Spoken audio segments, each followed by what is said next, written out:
buenos días. En este momento vamos a entrevistar aquí a nuestra ingeniera ambiental Manuela Hernández López.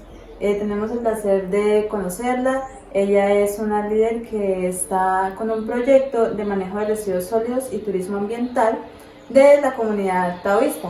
Entonces tenemos el placer aquí de conocerla. Bueno, muy buen día. Te agradezco por invitarme para esta charla, estas preguntas que son muy importantes para el desarrollo de nuestro conocimiento ambiental como sociedad. Como tú lo decías, soy ingeniera ambiental de aquí, de la comunidad taoísta. Ahorita estamos principalmente desempeñándonos en el proyecto de manejo de los residuos sólidos y en un proyecto de turismo ambiental y sostenible. Sí, y lo importante es que esta es una zona verde resguardada. ¿Tú qué nos puedes comentar de...? Sí, la comunidad taoísta se encuentra ubicada en la vía Charalado-Itama y este lugar es zona de amortiguación del santuario de fauna y flora que se encuentra un poquito más arriba en el páramo de la Rusia. Se llama Santuario de Fauna y Flora Guantibala Rusia, que es protegido por parques nacionales naturales. Entonces tenemos mucho que ver con la protección de ese lugar. Las aguas que vienen aquí a esta comunidad vienen directamente desde el páramo y pues todo lo que sucede de aquí hacia abajo tiene un impacto en la calidad ambiental que hay en los municipios como Charalá, San Gil y muchos otros.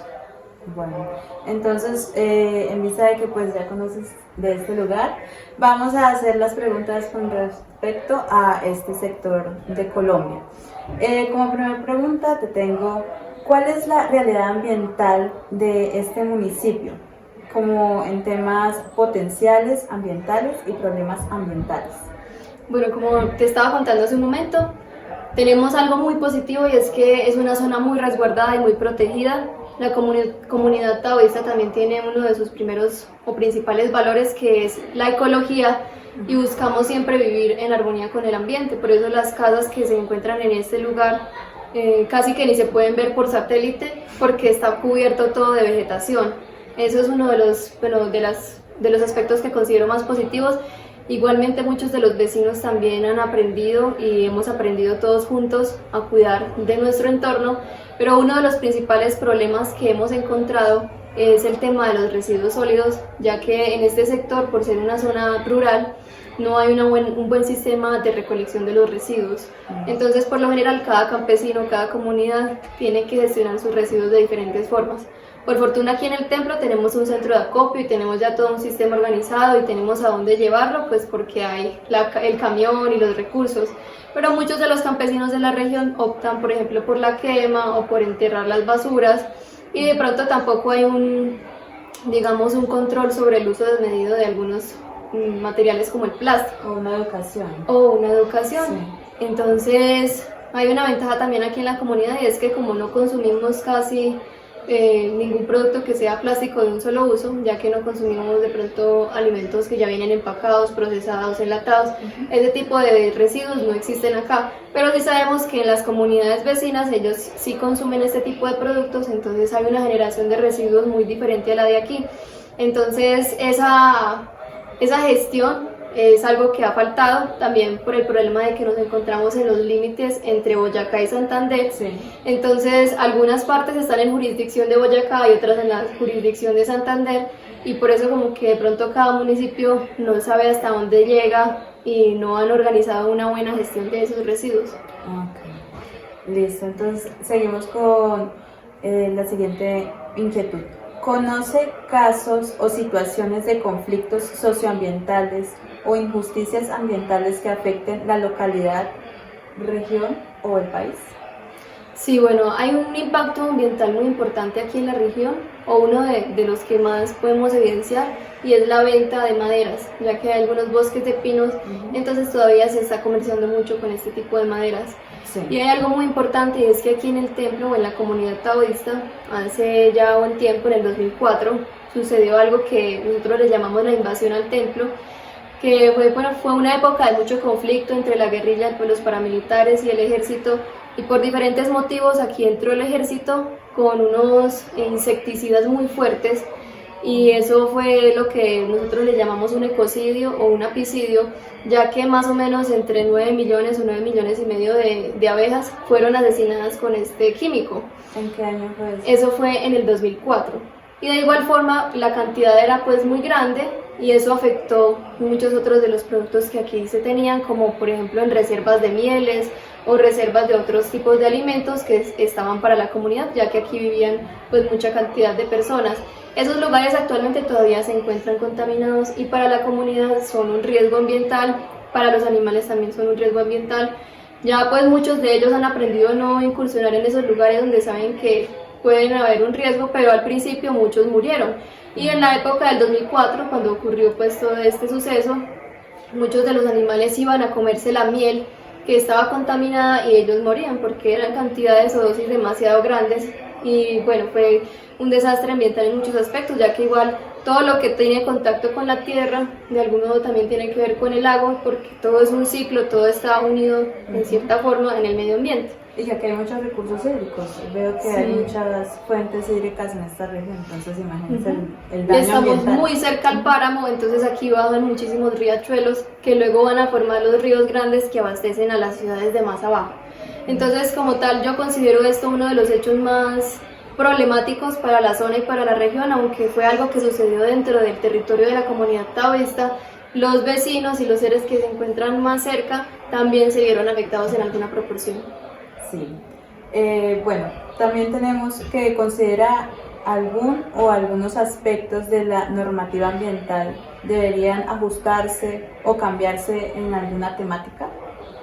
Bueno, yo pienso que ajustes y cambios siempre van a suceder en la medida que las sociedades van tomando más conciencia y mejores hábitos ambientales. Todo tiende a volverse un poco más estricto y a generar de pronto leyes o normativas que van más a favor del cuidado del medio ambiente, ¿sí? En la medida que esa conciencia como colectivo va mejorando. Pero en este instante yo pienso que mucho más que de pronto cambiar las leyes es hacerlas cumplir, porque en realidad Colombia es uno de los países pioneros en Latinoamérica y me atrevo a decir que casi que en el mundo en legislación ambiental. Las leyes aquí para cuidar y proteger el medio ambiente en todas sus dimensiones son amplias, estrictas y abarcan gran cantidad de aspectos.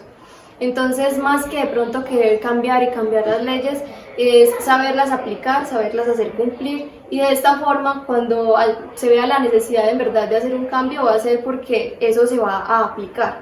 Pero no nos ganamos nada con tener de pronto una legislación muy bonita, pero que en la práctica esto no se esté dando. Y ya lo hemos visto como muchos casos de minería y muchos otros casos de empresas que han luchado por incursionar para sacar recursos de algún lugar, ya sea recursos mineros, recursos hídricos, de cualquier tipo, que por esos vacíos en la aplicabilidad de esas leyes es que ocurren los problemas ambientales, más las leyes como tal están hechas para proteger el ambiente. También tenemos, ¿qué experiencias de educación ambiental considera pertinentes para mejorar con su sociedad o comunidad? Yo creo que lo principal para mejorar esa conciencia ambiental y la mejor estrategia de educación ambiental es poner a la gente en la práctica, porque muchas veces hemos visto que hacen campañas de diferente tipo, que hacen charlas, que de pronto muestran un video, pero cuando la gente en verdad tiene que ir al lugar y conocer cómo, por ejemplo, se separan los residuos, cuál es la diferencia entre los tipos de cartones, entre los tipos de plásticos, y en la práctica lo aprenden, es algo que les queda grabados para toda la vida. Igual cuando, por ejemplo, se hacen campañas de siembra y una persona tiene la oportunidad de sembrar un árbol, de ver crecer el árbol, o cuando se les muestra a las personas las consecuencias graves de pronto una mala práctica ambiental, como hemos visto en las campañas que hablan sobre los plásticos en el mar y cómo afectan a los animales del mar.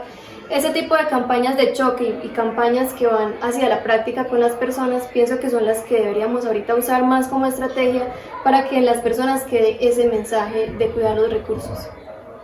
Bien. ¿Qué estrategias y actividades educativas ambientales se han llevado a cabo desde su rol como ingeniero ambiental y líder de varios proyectos? Bueno, acá en el templo tenemos la fortuna de que la ecología, como te contaba hace un momento, es algo que siempre ha estado en la comunidad desde que se instauró acá hace más de 30 años. Entonces, esas estrategias de las que hablábamos de la pregunta anterior son las que aquí se han implementado. Buscamos que todos estemos involucrados en los diferentes aspectos medioambientales. Todos estamos responsabilizados de ir a llevar nuestros residuos hasta el punto de acopio. Todos estamos responsabilizados de que nuestras bolsas estén separadas y se le explica a las personas en la práctica cómo realizar todas esas actividades. También contamos aquí en la comunidad taoísta con un lombriplantío en donde muchos de los niños y los jóvenes y también algunos adultos se han involucrado para poder generar ese proceso de transformación de los residuos orgánicos a ese compost que forman las lombrices cuando se comen todos esos residuos que se llevan allá. Y campañas también hemos hecho acá, muchas actividades de siembra. También hemos tenido reuniones con las personas de parques nacionales naturales, que son quienes tienen jurisdicción aquí muy cerca al templo, y ellos nos han ayudado también a explicar otros temas que quizás de una forma más didáctica con los jóvenes les dejo un mensaje. Por ejemplo, se hizo una campaña con el oso de anteojos, se hizo actividades lúdicas, se les enseñó por qué es importante proteger todo ese tipo de animales. Entonces esas alianzas estratégicas también han sido por cero parte de esa educación ambiental aquí en el templo. Okay. Y lo importante es que han incorporado a los niños en este proceso, o sea, desde muy pequeños ya están aprendiendo el concientizamiento de cuidar el medio ambiente. Así es, todas las edades. Eso es muy importante. ¿Por qué es importante incluir la educación ambiental en la formación de nuestra sociedad? Se relaciona mucho con lo que comentaste anteriormente.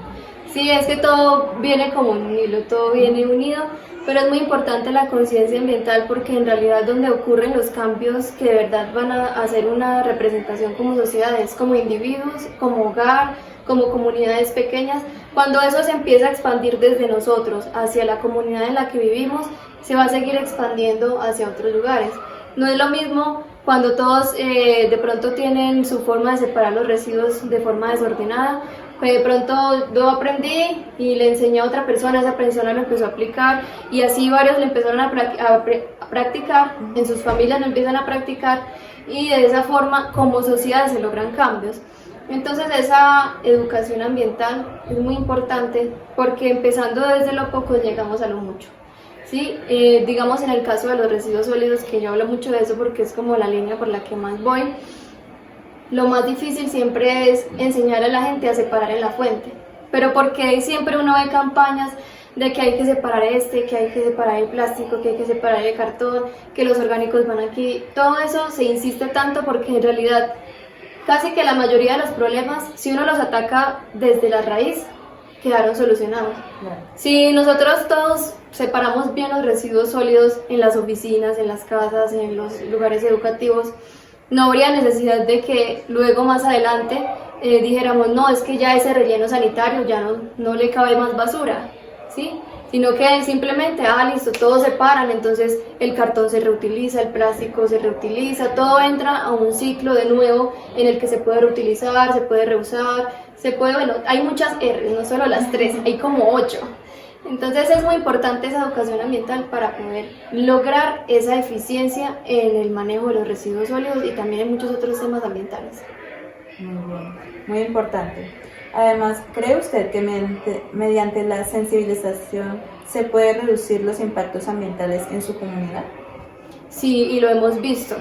Digamos, aquí tenemos una costumbre que es muy bonita y es que todos los residuos orgánicos nosotros nunca los mezclamos con los demás residuos, ya sea reciclables o no reciclables, pero siempre los orgánicos van a un lugar especial que tiene cada uno cerca de su casa, en donde los entierra y ellos se van volviendo compostaje.